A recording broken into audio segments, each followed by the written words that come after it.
দর্শক বন্ধুরা, আপনারা দেখতে পাচ্ছেন এখানে অনেকগুলো তাল গাছ। দেখেন কত সুন্দর প্রকৃতির মাঝে একা একা দাঁড়িয়ে রয়েছে। তা আমরা আজকে আসছি তাল গাছের একটু ভিডিও নেওয়ার জন্য। এই তাল গাছের যে উদ্যোক্তা, উনি আজকে আমার পাশেই আছেন। এই পাশে ওনার সাথে আমরা আজকে একটু কথা বলবো।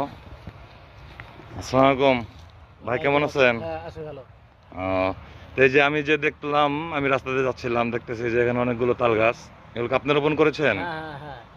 আলহামদুলিল্লাহ, আল্লাহ আপনাকে অনেক সুবুদ্ধি দিয়েছে। আসলে এগুলো এখন পাওয়াটাই মুশকিল। তো আজকে আমরা দেখলাম, ভালো লাগলো ভাই। তো ঠিক আছে, ধন্যবাদ। আপনিও ভালো থাকবেন। আপনার বাসা কোথায়? এই এলাকার নাম নন্দপাড়া। নন্দপাড়া না? নাগরপুর টাঙ্গাইল। নন্দপাড়া, নাগরপুর, টাঙ্গাইল। থানা নাগরপুর। আচ্ছা আচ্ছা, ঠিক আছে, থ্যাংক ইউ আপনাকে। ধন্যবাদ। তো দর্শক দেখতে পেলেন, কি নাম জানি বললেন ভাই আপনার? শিশির কুমার বিশ্বাস। শিশির কুমার বিশ্বাস। তো ঠিক আছে, দর্শক দেখতে পেলেন যে শিশির কুমার বিশ্বাস দেখেন কত সুন্দর তাল গাছ রোপণ করেছে। প্রকৃতির কি সৌন্দর্য, সত্যি না বললেই নয়।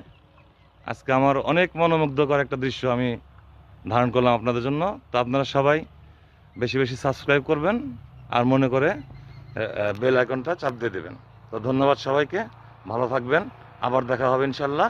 আমি আশরাফ, ব্লগার, নাগরপুর, টাঙ্গাইল।